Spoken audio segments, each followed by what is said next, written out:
bilo hada dhibtii way dhimatay waa naaga odays iyo labile inta u dhaxaysa wax dhacay waan garan la'aanahay waxaan ka codsanaynaa dawladda iyo wixii wax garada degmada in dhibta bal xaaladeeda la ogaado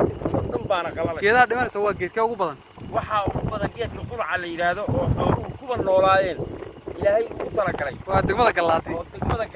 quracii waa dhintay naaga odays iyo labile inta u dhaxaysa ilaa iyo jiracle laga sheegay jiraclana waa laga sheegaya waa dadka degmada galaadi oo geedkii quraca ahaa uu aad u dhimanayo shiida u dhaxaysa naaga odays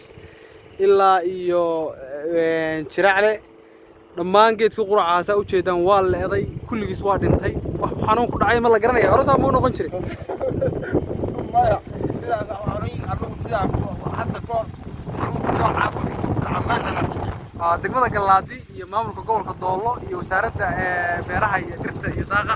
waxaa laga codsanayaa bal inay u duur gashay hawsha ku dhacday geedaha waa mahadsantihiin